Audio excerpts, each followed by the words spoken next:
Judges in the United States hold a position of immense responsibility. Their decisions can shape lives, influence communities, and define the course of justice. The black robe represents impartiality, fairness, and the principle that no one is above the law.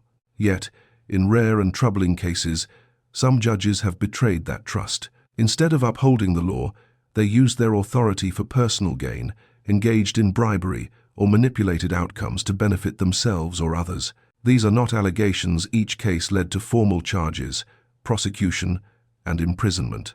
This documentary tells the stories of 10 judges who crossed the line from courtroom authority to criminal accountability. Their downfalls serve as a reminder that justice must apply to all, and that even the highest seats in the judiciary are not beyond scrutiny. Which judge do you think abused their power the most? Stay tuned to find out. Case 1. Judge Martin T. Manton. Martin Thomas Manton rose from a modest Brooklyn upbringing to become one of the most influential appellate judges in the United States. Appointed to the United States Court of Appeals for the Second Circuit during the early part of the 20th century, he quickly developed a reputation for speed, certainty, and an impressive command of commercial and corporate law. To many, he appeared poised for consideration as a future justice of the nation's highest court. Yet behind that polished reputation was a strained financial life that grew increasingly unstable. Manton invested heavily in businesses, speculative ventures, and real estate, hoping to match the lifestyle he believed he had earned through years of judicial success. Many of those ventures collapsed. By the late 1920s, his private books were filled with debts that he could not easily resolve. The pressure pushed him toward decisions that would ultimately end his career. During these years, certain litigants, attorneys, and businessmen quietly began approaching Manton with loans and private deals. These transactions were structured to look legitimate, but they carried clear expectations. Some involved large sums of money routed through intermediaries. Others were disguised through property transfers, joint ventures, or debts that were never repaid. Over time, these arrangements formed a pattern: financial gain for Manton, followed by favorable rulings for the individuals involved. For a long period, none of this drew serious scrutiny. Manton operated with confidence, befitting a federal judge whose opinions could influence entire industries. But in 1938, attorneys and former associates began reporting unusual financial exchanges connected to key cases. These concerns reached federal investigators, who quietly began tracing payments, reviewing bank records, and interviewing individuals who had either participated in or witnessed the questionable transactions. As the pattern of payments matched the timeline of major appellate decisions, investigators intensified the inquiry. The United States Attorney's Office built a case suggesting that Manton used his authority to shape judicial outcomes for financial benefit. When the investigation could no longer be contained, Manton resigned from the bench. Many observers at the time viewed his resignation as an effort to protect his pension and avoid the political spectacle of impeachment. Resignation, however, did not end the legal consequences. A federal grand jury indicted Manton on charges of accepting bribes and using his position to influence outcomes in return for money. During the trial, witnesses detailed meetings, financial transfers, and agreements that supported the claim that Manton had operated a system of favors in exchange for cash and property. Documents revealed loans that were never repaid and transactions deliberately structured to conceal their purpose. In 1939, a jury convicted Manton of conspiracy to obstruct justice. He was sentenced to 2 years in federal prison, making him the first federal appellate judge in American history to be imprisoned for corrupt acts committed while serving on the bench. His downfall became a defining moment in federal judicial ethics. After his conviction, the judiciary introduced stronger financial disclosure rules and clearer restrictions to prevent future conflicts of interest. Manton's case remains a stark reminder that the authority of the bench, once misused, can lead to a historic and irreversible fall. Case 2. Judge Harry E. Claiborne. Harry Eugene Claiborne's path to the federal bench began long before he became a judge. Born in the 1920s in Louisiana and raised in Nevada, Claiborne built a reputation as a skilled and fearless defense attorney in Las Vegas. His courtroom presence was striking, confident, theatrical, and unafraid to challenge prosecutors. He had a knack for securing favorable outcomes for his clients, even when the odds seemed impossible. By the late 1970s, Claiborne's legal career earned him a nomination to the United States District Court for the District of Nevada. Once on the bench, he became known for efficiency, decisiveness, and a direct courtroom style. Lawyers respected him, even if they found him blunt or intimidating. Yet outside the courtroom, Claiborne's personal finances were chaotic. Friends later described him as someone who earned money quickly but spent it just as fast. Federal authorities first noticed irregularities during an investigation into organized crime in Las Vegas. As they traced financial records linked to casinos and other enterprises, Claiborne's income appeared inconsistent with his tax filings. At first, the discrepancies seemed like sloppy bookkeeping, but closer examination suggested deliberate underreporting of income over multiple years. In 1983, the Internal Revenue Service and Department of Justice launched a formal investigation. They subpoenaed Claiborne's financial records, bank accounts, and business transactions. The evidence painted a picture of a judge who had knowingly concealed substantial income. Despite the serious allegations, Claiborne refused to step down. For the first time in U.S. history, a sitting federal judge prepared to face a criminal trial while still holding office and drawing a salary. The trial revealed a series of undeclared payments and fees, some routed through friends or received in cash. Prosecutors argued that Claiborne's omissions were intentional, designed to maintain his lifestyle without paying the taxes he owed. Witnesses confirmed that large sums went unreported, and documentation supported the government's claims. In 1984, the jury convicted Claiborne of tax evasion. Federal law required that any judge convicted of a felony be removed from the bench, but Claiborne again resisted. He remained officially a federal judge while the impeachment process unfolded in Congress. The Senate convened a special trial, only the second judicial impeachment trial of the 20th century. With overwhelming evidence, the Senate voted in 1986 to remove Claiborne from office. Following his removal, he became the first federal judge in American history to serve prison time for crimes committed while still on the bench. He served a 2-year sentence, a dramatic and unprecedented moment in U.S. legal history. Claiborne's case sent shockwaves through the judiciary. It reminded the nation that even federal judges are accountable for criminal actions and that misconduct at the highest levels carries serious consequences. His story stands as a cautionary tale of how personal mismanagement and ethical lapses can destroy a career built over decades. Do you think personal greed or systemic flaws are more to blame for these downfalls? Share your thoughts in the comments. Case 3. Judge Alcee L. Hastings. Alcee Lamar Hastings was born in Florida in the 1930s, at a time when opportunities for black attorneys in the South were extremely limited.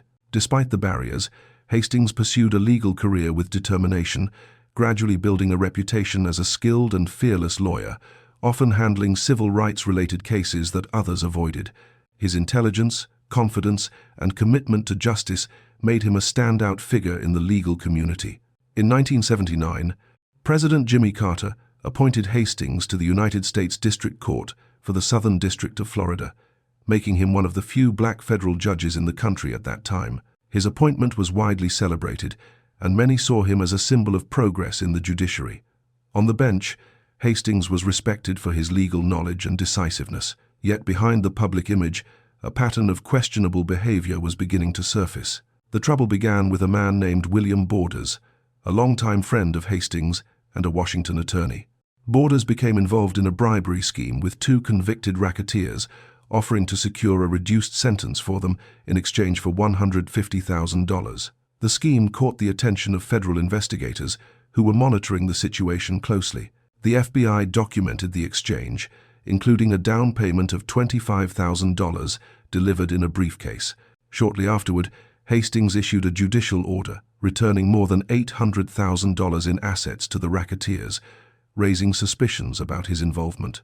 Borders was arrested and convicted, but Hastings initially avoided criminal charges. He claimed ignorance of any bribery attempt and argued that his judicial decisions were legally justified. However, the Department of Justice continued investigating, ultimately leading to Hastings being indicted in 1981 on charges of bribery and perjury. The trial was long and contentious. Witnesses testified about Hastings's knowledge of the scheme, but the jury ultimately acquitted him in 1983. Hastings celebrated the verdict as a vindication, insisting he had done nothing wrong. Acquittal in criminal court did not end the matter. The Judicial Conference of the United States conducted a separate review, examining financial records, communications, and court documents. Their findings suggested that Hastings had indeed participated in the bribery scheme and had falsified documents to cover his involvement. In 1988, the House of Representatives voted to impeach Hastings on 17 articles, including bribery and perjury. The Senate trial followed in 1989. Unlike criminal court, the impeachment process requires only clear and convincing evidence, not proof beyond a reasonable doubt. After reviewing the evidence, the Senate voted to remove Hastings from the federal bench. Following removal, Hastings faced criminal consequences for related obstruction and falsification acts. He was sentenced to 3.5 years in federal prison, becoming one of the few modern federal judges to move from lifetime appointment to incarceration. After serving his sentence, Hastings re-entered public life as a member of the United States Congress, a rare and remarkable turn in American judicial history. Yet his judicial career remains defined by the bribery scandal, the impeachment, and the prison sentence, a stark reminder of how quickly a legal career can collapse when trust is broken. Case 4. Judge Thomas J. Maloney. Thomas James Maloney grew up in Chicago, immersed in the city's legal and criminal culture. After becoming a criminal defense attorney in the 1960s and 70s, he developed extensive contacts with organized crime figures, bail bondsmen, and street-level operatives. Maloney's legal practice was not widely known for courtroom brilliance, but for knowing who to talk to and understanding how Chicago's justice system operated behind the scenes. In 1977, Maloney was appointed to the Cook County bench. On the surface, he appeared to be a conventional, tough judge, known for demanding order and projecting authority in his courtroom. To the public, he seemed the embodiment of law and discipline, yet privately, Maloney cultivated relationships with local criminal networks, most notably a syndicate known as the Outfit, Chicago's long-standing organized crime group. According to federal indictments, he accepted bribes in homicide cases, turning judicial outcomes into financial transactions. The arrangement usually involved intermediaries.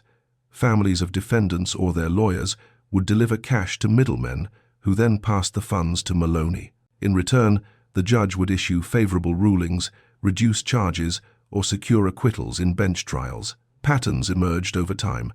Defendants whose families paid bribes were acquitted, while those who did not often faced unusually severe sentences. Maloney's courtroom, meant to serve justice, became a marketplace where money determined outcomes. Federal investigators began to notice anomalies in the late 1980s, eventually launching Operation Greylord, a sweeping undercover probe targeting judicial corruption in Cook County. The FBI employed wiretaps, hidden microphones, and undercover agents posing as attorneys. Over months, investigators documented extensive evidence of bribery and collusion, and Maloney's name appeared repeatedly. One early case involved a 1981 homicide. The defendant's family allegedly paid $10,000 for a guaranteed acquittal. Maloney initially accepted the bribe, but returned it after realizing federal agents were investigating related attorneys, attempting to erase evidence of wrongdoing. In another case in 1985, a larger bribe was accepted, and the defendant was acquitted. Testimony and recordings from Operation Greylord revealed that Maloney actively tied court outcomes to payments. In 1991, federal prosecutors indicted Maloney on racketeering, extortion, and obstruction of justice charges.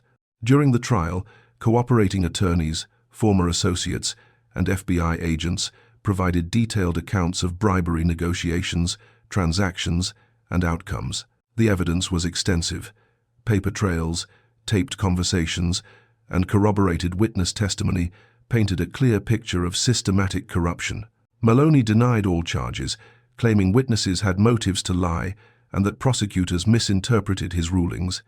Yet the jury found the evidence overwhelming. In 1993, he was convicted of racketeering, extortion, and obstruction, making him the first Illinois judge in state history to be convicted of fixing murder cases.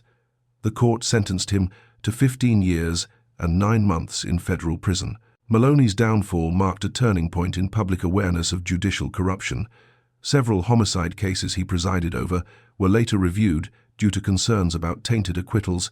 His career, once defined by authority and respect, ended in disgrace, a stark example of how the abuse of judicial power can erode public trust and compromise the very system judges are sworn to uphold. Case 5. Judge Samuel B. Kent. Samuel B. Kent served as a federal judge in the Southern District of Texas, building a reputation for being outspoken, aggressive, and intimidating in the courtroom. Appointed in the early 1990s, he was known for his sharp tone, impatience with attorneys he deemed inefficient, and a strict approach to case management. To many, Kent appeared competent, even formidable, a judge who moved cases quickly and demanded high standards. However, behind the formal courtroom persona, troubling reports began to surface. In the early 2000s, courthouse staff noticed patterns of inappropriate behavior by Kent toward female employees. Initially, these were informal complaints, lingering conversations that made staff uncomfortable, suggestive remarks, and behavior that violated professional boundaries. These internal concerns were noted, but did not immediately trigger formal action. By 2007, the situation escalated. A veteran court employee filed a formal complaint accusing Kent of sexual misconduct, including repeated unwanted touching and harassment inside his chambers. The allegations went far beyond improper remarks. They revealed a pattern of abuse that investigators later described as an abuse of position and authority. A second employee came forward with corroborating claims, reinforcing the seriousness of the accusations. The Fifth Circuit Judicial Council launched an internal review. Interviews revealed consistent patterns. Employees described encounters where Kent used his position to exert control, making staff feel trapped and fearful of reprisal. Kent denied wrongdoing, claiming the complaints were exaggerated or fabricated. Despite his denials, the Judicial Council found the allegations credible and recommended that he take a leave of absence. As the investigation continued, federal authorities discovered additional misconduct. Kent had attempted to influence the internal inquiry, providing misleading statements and pressuring employees to protect him. Such actions constituted obstruction of justice, a federal crime. In 2008, a federal grand jury indicted Judge Kent on charges including obstruction of justice, directly tied to his efforts to derail the internal review. Prosecutors prepared witnesses from courthouse staff who detailed unwanted physical contact, coercive behavior, and the misuse of judicial authority to intimidate employees. The case highlighted how the power imbalance inherent in the judiciary could magnify the impact of misconduct. In early 2009, Kent pleaded guilty to obstruction of justice. While the plea did not formally charge the underlying sexual misconduct, the record documented his repeated abuse of staff. At sentencing, employees spoke about the personal toll his actions had taken, and the court noted the severity of a federal judge exploiting his office to intimidate and harass. Kent was sentenced to 3 years in federal prison, becoming the first sitting federal judge in U.S. history imprisoned for actions connected to sexual misconduct and obstruction. Kent attempted to delay reporting to prison, citing health concerns, but the court rejected the claim. Meanwhile, Congress moved forward with impeachment proceedings. Kent tried to resign in a way that would allow him to retain his salary, but lawmakers blocked the effort. In 2009, he resigned just days before the House impeachment vote, ending his judicial career amid unprecedented scandal. Kent's case remains a stark example of how the abuse of authority, even within the highest echelons of the federal judiciary, can inflict profound harm on employees and erode public trust in the justice system. Don't forget to subscribe for more deep dives into America's most shocking true crime cases. Case 6. Judge Mark Schiavarella. Mark Schiavarella served as a judge on the Luzerne County Court of Common Pleas in Pennsylvania, beginning his tenure in the early 1990s. Initially recognized as competent and assertive, he handled family and juvenile cases that often involved vulnerable children and complex household disputes. In public, Schiavarella projected the image of a judge dedicated to order and fairness. Yet behind the formal courtroom demeanor, a far darker pattern was unfolding. Between 1999 and 2007, Schiavarella became a central figure in what would later be called the Kids for Cash scandal. He collaborated closely with fellow judge Michael Conahan to benefit financially from private juvenile detention centers. Under this scheme, hundreds of minors were sentenced to lengthy stays in these facilities, often for minor offenses such as petty theft, truancy, or disorderly conduct. Cases that might normally have resulted in probation or community service were instead turned into months-long incarcerations. The motivation behind Chiavarella's actions was shockingly clear. Federal investigators later determined that he had received approximately $2.5 million in kickbacks from the private prison operators. These payments were carefully concealed through complex real estate transactions and other financial intermediaries, designed to obscure the connection between the sentencing decisions and personal profit. The scheme relied on secrecy, coercion, and the manipulation of judicial authority. Families, Face-to-face confrontation with former Luzerne County Judge Mark Chiavarella as he walked out of federal court a free man on Friday. Do you remember me? Do you remember my son? An all-star wrestler? He's gone. He shot himself in the... Attorneys and juveniles affected by the scheme often had no understanding of why minor missteps led to harsh sentences. The community began noticing an unusually high rate of juvenile detention, but few could explain the cause. It was only through whistleblowers and investigative journalism that the pattern began to emerge, ultimately drawing the attention of the FBI and the Department of Justice.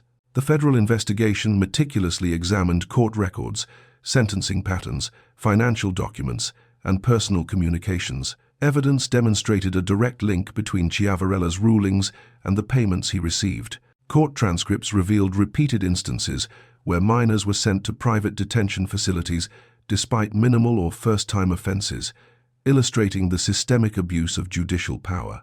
Testimonies from affected families painted a vivid picture of the human toll: young lives disrupted, educational setbacks, and psychological trauma caused by unnecessary incarceration. In 2011, Chiavarella was convicted on multiple federal counts, including racketeering, mail fraud, and conspiracy to commit fraud. The trial revealed a level of planning and deception that shocked observers nationwide. The scale of the scheme, combined with the deliberate targeting of vulnerable juveniles, set this case apart from other instances of judicial misconduct.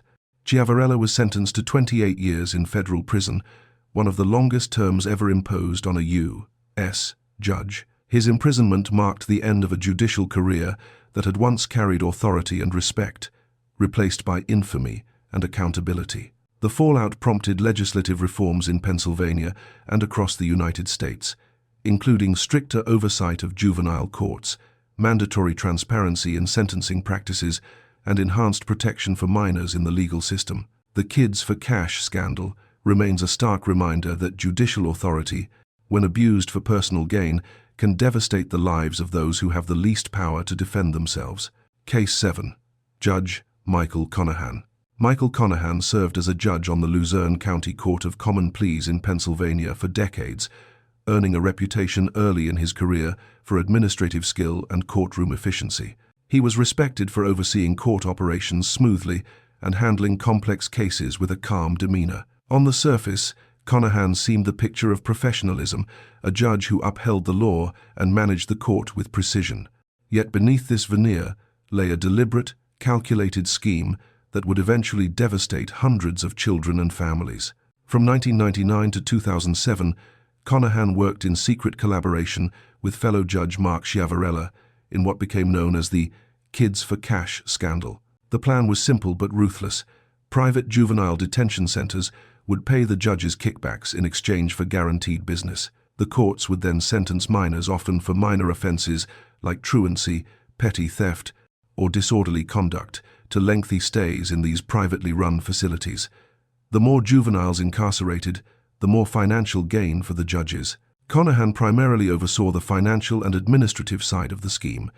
Using his influence as an administrative judge, he helped steer court procedures and policies to favor the private detention centers. He coordinated with Chiavarella to ensure a steady stream of juvenile cases, manipulating protocols and sentencing guidelines. Investigators later found that Conahan received over $2 million in payments, funneled through consulting contracts and real estate deals, designed to hide the connection between his judicial duties and personal profit. The human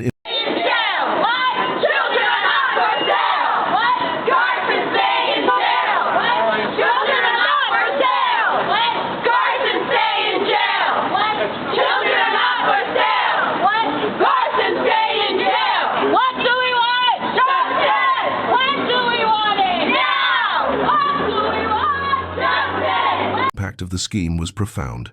Children, many of whom had committed minor offenses or were first-time offenders, were thrust into correctional facilities for months. Families were blindsided, unable to understand why their children faced such harsh penalties. Attorneys and court employees raised concerns privately, but the judge's authority and the secrecy surrounding the operations made it difficult to challenge the system. Only investigative reporting and whistleblower accounts brought the full scale of the corruption to light. Federal authorities launched a detailed investigation, combing through financial records, court transcripts, and communications between Conahan, Schiavarella, and the private detention operators. Witnesses described how the judge's rulings directly correlated with the payments they received. The evidence left little doubt. Conahan had knowingly used his office for personal financial gain, exploiting the legal system and harming hundreds of minors in the process. In 2012, Conahan pleaded guilty to racketeering and conspiracy charges. His cooperation with investigators provided insight into the full extent of the scandal, including how policies and court procedures were manipulated to maximize incarceration rates and revenue for the detention centers. Conahan was sentenced to 17.5 years in federal prison, serving his term shortly thereafter. The scandal prompted wide-ranging reforms in Pennsylvania's juvenile justice system. Oversight measures were strengthened, financial transparency was mandated, and independent monitoring of juvenile sentencing was introduced. Conahan's conviction, alongside Schiavarella's, remains one of the clearest examples of how judicial corruption can exploit the most vulnerable populations, leaving lasting scars on both individuals and the broader community. Case 8. Judge Gerald Garson. Gerald Garson served as a New York State Supreme Court judge in Kings County, better known as Brooklyn, for over 2 decades. He was recognized for handling some of the city's most complex and high-stakes family court cases, including custody battles and divorce disputes. Many of the cases involved wealthy families, business owners, or individuals with substantial influence, and Garson's rulings carried serious consequences for both parents and children. On the surface, he appeared fair and methodical, respected for his legal knowledge and courtroom management. Yet, beneath the polished exterior, Garson developed a pattern of behavior that violated the very principles of judicial integrity. Investigators later found that over several years, he had accepted cash payments from attorneys representing clients in contentious family court matters. In return, Garson allegedly issued favorable rulings, adjusted custody arrangements, or altered financial settlements to benefit the attorney's clients. These transactions were often disguised as consulting fees, gifts, or informal reimbursements, designed to appear unrelated to the actual cases. The irregularities began attracting attention in the mid-2000s as patterns emerged in court records, financial filings, and attorney accounts. Some attorneys who had cooperated with investigators described delivering cash directly to Garson in order to influence case outcomes. Employees and court staff reported unusual meetings and inconsistencies in his decision-making. The New York State Commission on Judicial Conduct received complaints and collaborated with federal authorities to investigate the allegations further. The FBI and state prosecutors conducted surveillance, reviewed financial documents, and interviewed witnesses, including attorneys, court staff, and family members affected by the rulings. Investigators built a clear timeline showing that Garson had repeatedly accepted payments in connection with specific cases. The evidence pointed to deliberate actions. Garson had knowingly allowed personal financial gain to influence judicial decisions, undermining the fairness of the court system. In 2009, Garson was formally indicted on charges including bribery and conspiracy. During the trial, the prosecution presented extensive documentation, witness testimony, and financial records establishing a link between the payments and judicial rulings. Garson maintained that the money he received was unrelated to the cases and that his rulings were entirely legal. The jury, however, found the evidence of quid pro quo arrangements persuasive. In 2010, Judge Garson was convicted and sentenced to 2 to 6 years in state prison. He reported to a New York correctional facility to serve his sentence, becoming one of the rare examples of a family court judge imprisoned for corruption. The case shook Brooklyn's legal community, highlighting vulnerabilities in the family court system and raising serious questions about oversight and accountability. Following Garson's conviction, reforms were implemented in the New York family court system.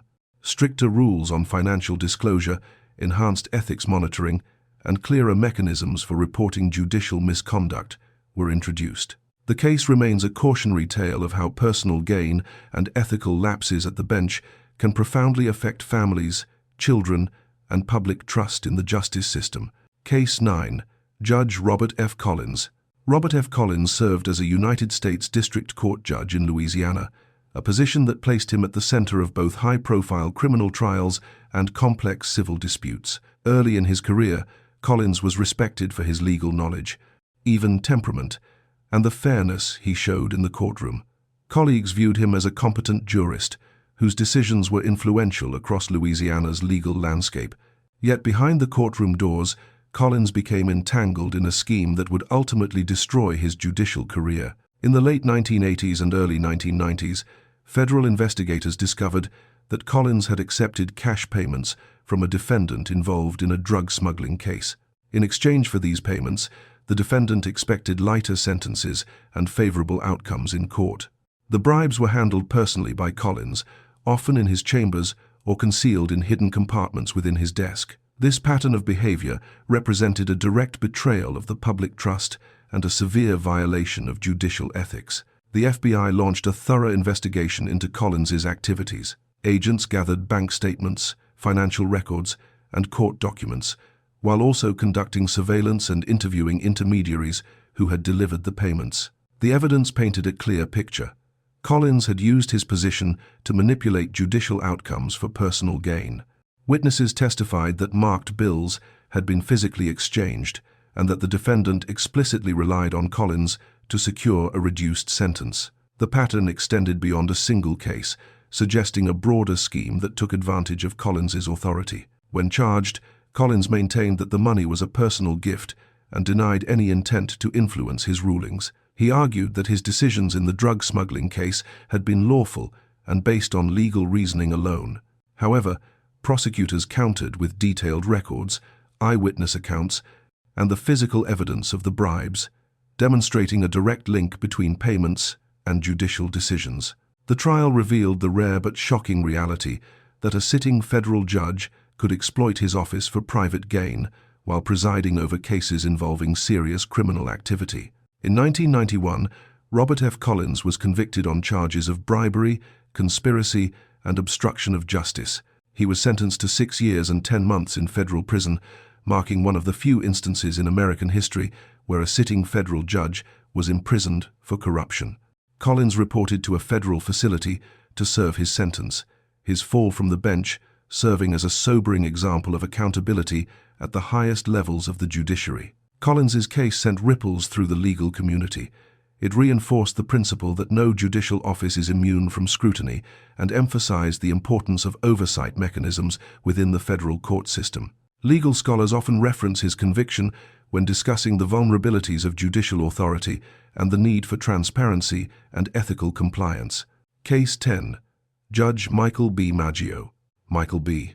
Maggio served as a state circuit judge in Faulkner County, Arkansas, presiding over both civil and criminal matters. For years, he maintained a relatively low public profile, viewed as a conventional and conservative-minded jurist. Local attorneys and litigants considered him competent, predictable, and steady in his rulings. Yet beneath this unassuming exterior, Maggio's judicial decisions were about to come under intense federal scrutiny, revealing a profound misuse of his position.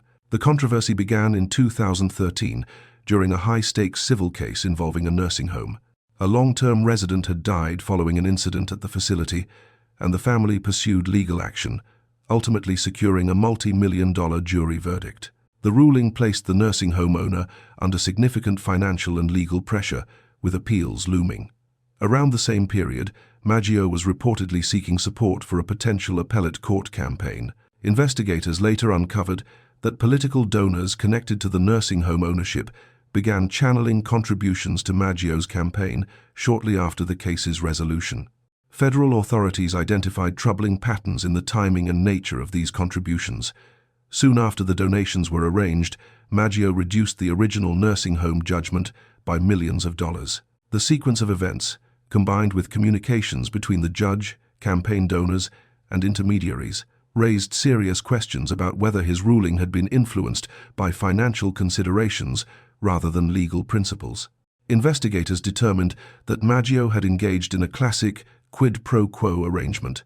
He used his judicial authority to benefit a private business in exchange for political contributions. The federal probe examined court records, financial documents, emails, and testimony from intermediaries who had facilitated the transactions. The evidence showed deliberate efforts to conceal the connection between the campaign donations and the reduced judgment. In 2015, Maggio admitted to accepting a bribe and allowing it to influence his judicial decisions. He entered a plea agreement, acknowledging his misconduct and the intentional concealment of the payments. Federal prosecutors charged him with bribery concerning a program receiving federal funds and related corruption offenses. The plea agreement and subsequent sentencing highlighted the seriousness of the breach, demonstrating that even local or state judges could face significant consequences for abusing public trust. Michael B. Maggio was sentenced to 10 years in federal prison, marking a historic moment in Arkansas judicial history. He became the first state judge in modern times to receive a double-digit federal sentence for corruption while on the bench. Along with his prison term, he permanently lost his law license and judicial privileges, ensuring that he could never again serve in any official legal capacity. The Maggio case exposed vulnerabilities in the intersection of campaign financing and judicial discretion. It prompted local and federal authorities to review reporting requirements, financial disclosures, and conflict of interest policies, emphasizing the need for independent oversight of judicial conduct. The case also served as a reminder that even seemingly routine civil rulings could mask ethical violations with far-reaching consequences. Which case left the biggest impact on you? Comment below. We read every response. These 10 judges once represented authority, wisdom, and the promise of fair justice. Yet each crossed a line, letting ambition, greed, or personal gain outweigh duty. Their actions left communities shaken, families hurt, and public trust fractured. Their downfalls are a stark reminder: no position of power is above the law. From federal appellate benches to local courts, justice reached those who betrayed it, reinforcing accountability as the foundation of the judiciary. These cases also highlight the courage of investigators, attorneys, and whistleblowers who refused to ignore misconduct. Their persistence ensured that corruption did not go unchecked and that the rule of law prevailed. The black robe is more than a uniform, it is a pledge to uphold fairness and protect the public. When that pledge is broken, the consequences are profound. But these stories show that even at the highest levels, wrongdoing can be exposed, and justice, though sometimes delayed, is never denied.